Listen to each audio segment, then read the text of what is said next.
अस्सलाम वालेकुम जी, मैं हूं अरशद अली और आप मेरा यूट्यूब चैनल देख रहे हैं टॉक विद अरशद अली अवान। आजकल के माशरे में तालिब इल्म जो हैं वो बहुत ज़्यादा मुश्किलात का शिकार हो रहे हैं अपने कैरियर की वजह से, जॉब ना मिलने की वजह से। तो आज हमने सोचा कि क्यों ना इसी के ऊपर बातचीत की जाए और हमेशा की तरह हमारे साथ हमारे मोअज़्ज़ज़ मेहमान मौजूद हैं जनाब औरंगज़ेब सोहरवर्दी साहब। अस्सलाम वालेकुम सर। वालेकुम अस्सलाम। इनसे आज डिस्कशन करेंगे कैरियर काउंसलिंग पर। तो सर कैरियर काउंसलिंग के लिहाज से कुछ क्वेश्चंस आपसे करेंगे और उनके ऊपर आप हमें बताइएगा कि कैरियर काउंसलिंग में तालिब इल्म जो है वो किस तरह से उससे मुस्तफ़ीद हो सकते हैं। सर, आपने ये कैरियर काउंसलिंग का जो शोबा है वो किस शौक की बिना पर इसको अडॉप्ट किया, क्यों आपने अपनाया? जी, पहले तो ये समझने की ज़रूरत है कि कैरियर कहते किसे। बहुत सारे लोगों के नज़दीक नौकरी हासिल करना, नौकरी छोड़ के दूसरी जगह पे जाना, ये एक और ज़िंदगी गुजारना, ये एक कैरियर है। ऐसी बात नहीं है। कैरियर एक ही शोबे में जो आपकी एक्सपर्टीज़ हैं उसमें मुख्तलिफ मराहल तय करना, अपवर्ड यानी प्रोग्रेसिव, और फिर एक स्पैन ऑफ टाइम गुजारना, तजर्बा हासिल करना, उसके नतीजे में मुख्तलिफ नॉलेज, स्किल्स और अपने एटीट्यूड को बेहतर करना, इस सारे प्रोसेस को कैरियर मैनेजमेंट कहते हैं। जहां तक मेरा सवाल है कि ये क्यों इख्तियार किया शोबा, तो उसमें जब पढ़ाना शुरू किया या कंसल्टेंसी शुरू की तो साथ साथ बहुत सारी चीजें ये सामने आई कि ज्यादातर नौजवानों को भी, और इवन जो लोग जॉब कर रहे हैं और मिड कैरियर तक पहुंच चुके हैं, उनको भी आइडिया नहीं है कि वो किस तरीके से अपनी जॉब स्विच करें या क्या इकदामात करें ताकि वो अपने कैरियर में आगे से आगे जाएं। खास तौर पे स्टूडेंट्स का ये अलमिया है कि वो लैक ऑफ नॉलेज की वजह से और बाज़ औक़ात लैक ऑफ इंटरेस्ट की वजह से यही तय कर नहीं पाते कि उनके लिए कौन सी डिग्री सूटेबल है, अगर डिग्री सूटेबल नहीं तो कौन सी स्किल्स उन्हें हासिल करनी चाहिए, डिग्री के क्या फ़वायद हैं, सर्टिफिकेट कोर्सेज के क्या फ़वायद हैं, किस सेक्टर में उन्हें जॉब करनी चाहिए, कौन से शोबे में जॉब करनी चाहिए और वहां पे क्या अपॉर्चुनिटीज़ हैं। उन अपॉर्चुनिटीज़ को अवेल करने के लिए आप में क्या सलाहियतें होनी चाहिए।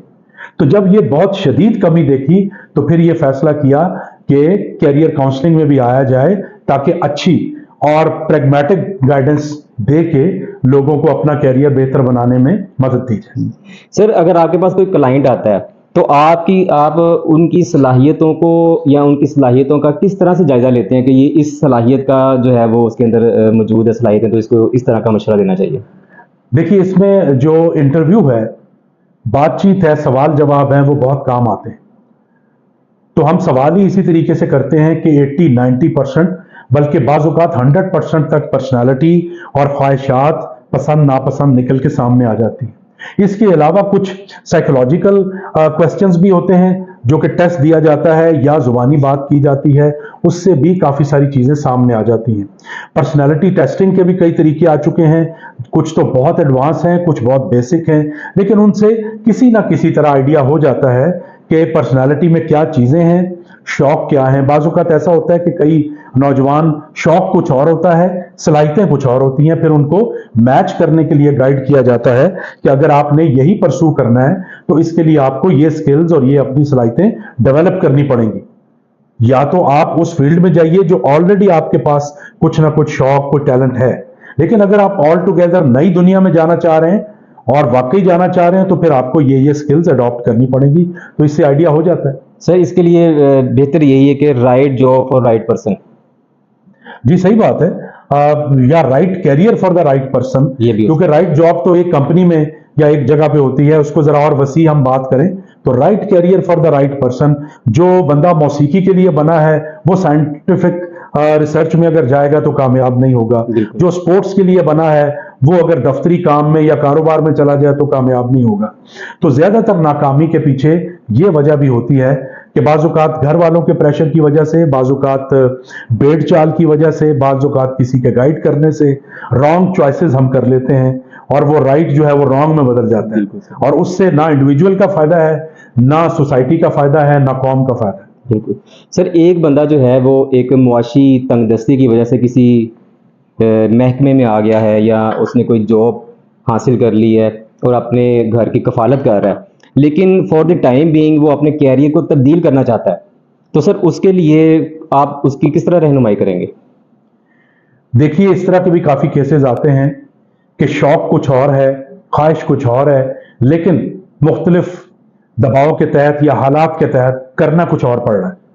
तो ऐसी सूरत में मैं हमेशा उन्हें गाइड करता हूं कि आपके पास ये मौका भी है कि अगर ये लाइन आपने इख्तियार कर ली है, चाहे मजबूरी के तहत सही, तो अब इस लाइन की इंट्रिकेसीज को, रिक्वायरमेंट्स को समझिए और उसके मुताबिक अपनी स्किल्स और नॉलेज डेवलप करके इसी को अपना कैरियर बना लें।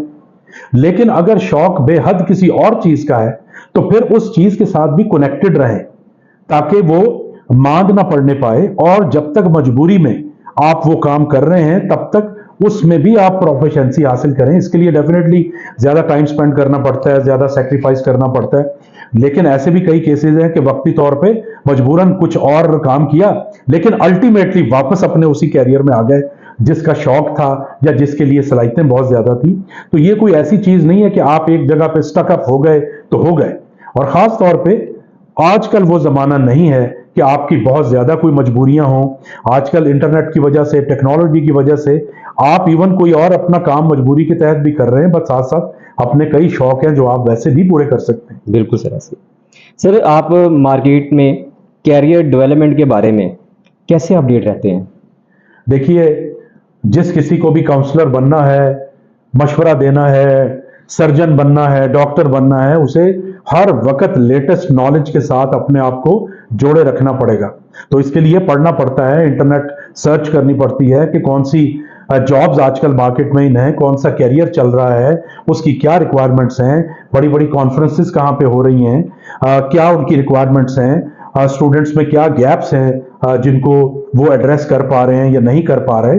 तो बहुत ज्यादा आपको मार्केट के साथ इन टच रहना पड़ता है थ्रू वेरियस सोर्सेज, तब आपकी ग्रिप में वो सारा नॉलेज आता है जिस पे आप किसी को भी गाइड कर सकें। इवन कंपनियों को गाइड करना पड़ता है कि उन्हें किस किस्म की स्किल सेट की और नॉलेज सेट की जरूरत है, किस तरह के लोगों को उन्हें हायर करना चाहिए, कैसे लोगों को उन्हें प्रमोट करना चाहिए। इसके लिए हर वक्त नॉलेज एक्वायर करना और कम्युनिटी से, मार्केट के लोगों से, ट्रेंड से जुड़े रहना बहुत जरूरी है। ठीक हो गया सर।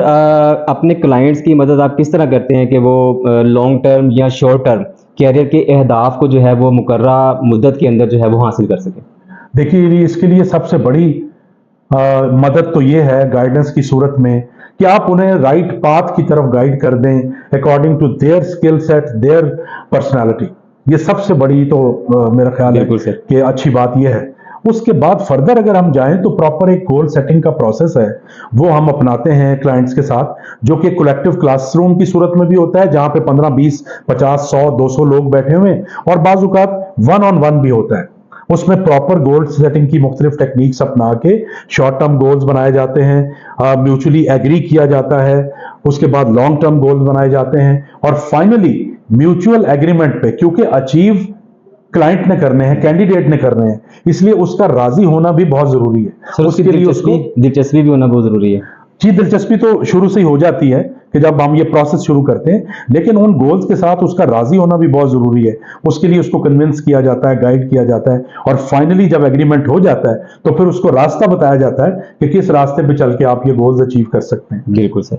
सर कैरियर के इंतखाब में ज़ाती दिलचस्पी का भी होना ज़रूरी है, और एक मार्केट की डिमांड भी होती है कि उसको मुतवाज़न भी रखना है, तो सर वो किस तरह करेंगे? देखिए, ये मुल्की लेवल पे तो बहुत अहम क्वेश्चन है। बहुत सारे ममालिक जहां पे हुकूमत का कंट्रोल है, वहां पे वो इवन तालीमी इदारों तक को बताते हैं कि इस साल उन्हें कितने ग्रेजुएट चाहिए, इस साल उन्हें कितने टेक्निकल वर्कर्स चाहिए। लेकिन हमारे जैसे ममालिक में जहां पे कोई वाज़े पॉलिसी नहीं है, उसकी इंप्लीमेंटेशन नहीं है, तो कलेक्टिवली तो ये पॉसिबल नहीं लग रहा, जिसका बहुत नुकसान भी होता है बाज़-औक़ात कि भेड़ चाल में क्वालिफिकेशंस किसी और फील्ड में ज्यादा से ज्यादा जमा की जा रही हैं, जबकि मुल्क को, इंडस्ट्री को रिक्वायरमेंट किसी और चीज की है, और उसी का हमें सामना करना पड़ रहा है पाकिस्तान में। सर जैसे अब आईटी के अंदर हर बंदा जो है कह रहा है जी आईटी आईटी आईटी, वो तो हर तक आईटी का धूम मची हुई है, और हर शख्स यही चाहता है कि मेरा बच्चा जो है वो आईटी में एक्सपर्ट हो जाए जी। जबकि सर मार्केट को डिमांड एक मार्केटिंग की भी है, एक मार्केटिंग एक्सपर्ट की भी है, तो सर उस तरफ कोई ये आपने बहुत प्रैक्टिकल सवाल किया है। यही मैं अर्ज कर रहा था कि इसका मुल्क को बहुत नुकसान हो रहा है कि इदारे, जो रेगुलेटरी सरकारी इदारे हैं, वो अपना रोल प्ले नहीं कर रहे, इसीलिए भेड़ चाल का शिकार हम हो जाते हैं। पहले एमबीए का था, उसमें बेतहाशा एमबीए की डिग्रियां ली गई और मार्केट में 10-10 हजार रुपए की फिर जॉब करते फिरते हैं लोग एमबीए की डिग्री लेके। फिर एंटरप्रेन्योरशिप का एक वबा आई और उसमें भी हर एक ने कर्जा लेके लोन लेके पैसे जमा करके कारोबार शुरू किया और नाकाम हो गए। आजकल आईटी का और एआई का जमाना चल रहा है। बहुत सारे लोग जिसमें सलाहियतें किसी और चीज की हैं वो जब इसमें आते हैं तो खुद भी फ्रस्ट्रेट होते हैं, नाकाम होते हैं और इंडस्ट्री को भी कोई ज्यादा फायदा नहीं होता। लेकिन अब ये चूंकि हुकूमती तौर पे इसकी कोई वाज़ेह पॉलिसी और इंप्लीमेंटेशन नहीं है, लिहाजा मजबूरन अब ये लोगों को इनफरादी तौर पे सोचना पड़ेगा कि वो भेड़चाल की वजह से किसी एक फील्ड में जाना चाह रहे हैं या वाकई अपनी दिलचस्पी, अपने शौक की वजह से, अपने स्किल सेट की वजह से जाना चाह रहे हैं। जी सर, बिल्कुल ये बहुत इंपॉर्टेंट। जी सर। सर आप कौन सी तकनीक इस्तेमाल करते हैं ताकि क्लाइंट की जॉब सर्चिंग हिकमत अमली जो है, जैसे कि सीवी लिखना, इंटरव्यू देना या नेटवर्क को बेहतर बनाना, उसके लिए कौन सी तकनीक आप सर इस्तेमाल करते हैं? देखिए, इसके लिए कोई एक टेक्निक नहीं है। जब से इंटरनेट पे मुख्तलिफ किस्म के सॉफ्टवेयर आए हैं और खास तौर पे एआई बेस्ड चीजें आई हैं, अब तो CV writing, essay writing, project writing, report writing बहुत वसी हो चुका है। कोई एक टेक्निक इसके लिए इस्तेमाल नहीं होती। लेकिन देखने की बात यह है कि खाली इस किस्म के टूल्स को यूज करके बेहतरीन कलर्स के साथ सीवी बना लेना इज नॉट एनफ। सीवी के अंदर जान तब पड़ती है जब आपके पास बताने के लिए कुछ हो, जब आपकी कोई अचीवमेंट्स नहीं है, कोई ज्यादा आपकी पढ़ाई लिखाई नहीं है, कोई आपने अच्छे प्रोजेक्ट्स नहीं किए हुए, तो सीवी की कलरिंग आप चाहे जितनी मर्जी चेंज कर दें, एआई लगा दें, कुछ कर दें, उससे क्या फर्क पड़ेगा। सीवी तब इंपॉर्टेंट होता है, even hand written CV can be important. लेकिन आजकल कंपनीज भी प्रेफर करती हैं क्योंकि बहुत ज्यादा सोफिस्टिकेटेड टेक्निक्स आ चुकी हैं, तो इसलिए कंपनीज भी प्रेफर करती हैं कि कोई अच्छा एआई जनरेटेड सीवी सामने पड़ा हो। लेकिन खाली ये सीवी काफी नहीं होता, उसके अंदर आप किस तरीके से अपनी पर्सनालिटी को एक्सप्लेन करते हैं, अपने ऑब्जेक्टिव्स को एक्सप्लेन करते हैं। अगर आपके पास कोई फिलहाल अभी एक आध डिग्री है, कोई एक आध आपने इंटर्नशिप की हुई है, तब भी आप किस तरीके से अपने आप को प्रोजेक्ट करते हैं वो बहुत इंपॉर्टेंट है। लेकिन इसमें भी लोग, खासतौर पर यंगस्टर्स, सीनियर लोग भी, लेकिन यंगस्टर्स खासतौर पे बहुत बड़े बड़े ब्लंडर करते हैं कि वो इतनी फॉल्स पिक्चर पेंट कर देते हैं सीवी में कि इंटरव्यू लेने वालों की और कंपनी की एक्सपेक्टेशंस आसमान तक पहुंच जाती हैं और जब पर्सनल वास्ता पड़ता है तो वो जमीन पे धड़ाम से आ गिरती हैं। लिहाजा फॉल्स प्रॉमिसेस या फेक पिक्चर पेंटिंग भी बहुत डेंजरस है सीवी राइटिंग में और सीवी डेवलपमेंट में। एक फैक्चुअल किस्म की तस्वीर पेश होनी चाहिए जिसको आप थोड़ा बहुत ग्लोरीफाई या खूबसूरत तो बना सकते हैं, एमेलियोरेट कर सकते हैं, लेकिन टोटली उसका कनेक्शन जो है वो आपकी पर्सनालिटी से ना हो, वो बहुत डेंजरस। तो इसके लिए मैं हमेशा सजेस्ट करता हूं कि कोई भी टूल यूज करें, कोई भी टेक्निक यूज करें, लेकिन अकल से अगर आप इस्तेमाल करेंगे तो अच्छा सीवी भी बन जाएगा। जॉब सर्च के भी बहुत सारे सर्च इंजन आए हुए हैं। लिंक्डइन एक खास तौर पे अभी तक बचा हुआ है, वो बहुत ही अभी भी एक प्रोफेशनल प्लेटफॉर्म है। वहां पे बहुत जॉब पोस्टिंग्स होती हैं, बहुत ज्यादा इंटरव्यूज होते हैं, लाइव सेशंस चलते हैं, तो इनका अच्छा इस्तेमाल सीखना भी कैरियर के लिए बहुत जरूरी है, खास तौर पे बिगिनिंग ऑफ द कैरियर के लिए। बिल्कुल सर। सर आप क्लाइंट को जॉब ऑफर, सैलरी, बेनिफिट्स पर मुज़ाकरात करने पर किस तरह मदद करते हैं? देखिए, इसमें जब इंटरव्यू की तैयारी के लिए बाज़ औक़ात कैंडिडेट्स होते हैं या कोई सेशन होता है तो इसमें ये सारी चीजें देखी जाती हैं। निगोशिएशन में पहली चीज तो ये है, ये कोई एक मैथमेटिकल फॉर्मूला नहीं है, हम डेवलप करते हैं स्टूडेंट्स की या प्रोफेशनल्स की विजडम को, आईक्यू लेवल को, ताकि उस वक्त वो रटा रटाया जवाब देने की बजाय हालात के मुताबिक जवाब दे सके।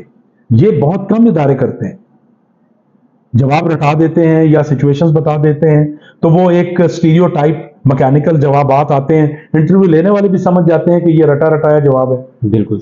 तो असल में तो कैंडिडेट की स्किल को, नॉलेज को जब तक विजडम की शक्ल नहीं मिलेगी वो एप्रोप्रिएटली उसे मौके की मुनासबत से यूज ही नहीं कर सकते। सो निगोशिएशन में सबसे इंपॉर्टेंट चीज समझने की यह है कि वक्ती तौर पे अगर बहुत बड़ी कंपनी और बहुत अच्छी जॉब ऑफर हो रही है तो बाज़ औक़ात थोड़ा सा लोअर लेवल भी एक्सेप्ट करने में कोई हर्ज नहीं, बाद में अपनी मेहनत से अपना मुकाम बना सकते हैं और बहुत ज्यादा जंप कर सकते हैं आप। तो वो जो कमी थोड़ी बहुत रह गई थी वो 10 गुना 15 गुना पूरी हो जाती। बिल्कुल सर। ऐसे बाज़ औक़ात आपको अपनी सिचुएशन देखनी होती है, बाज़ औक़ात आपकी बार्गेनिंग पावर ज्यादा स्ट्रांग होती है, आप अपनी बात मनवा सकते हैं। तो ये मुख्तलिफ सूरत हाल में मुख्तलिफ रिएक्शन देने होते हैं कैंडिडेट को, हम वो सिखाते हैं कि वो कैसे देने हैं। हम रटाते नहीं हैं उन्हें या उन्हें स्टीरियोटाइप जवाब नहीं सिखाते। सर एक प्रोफेशनल तैयार करते हैं जी। जरूर।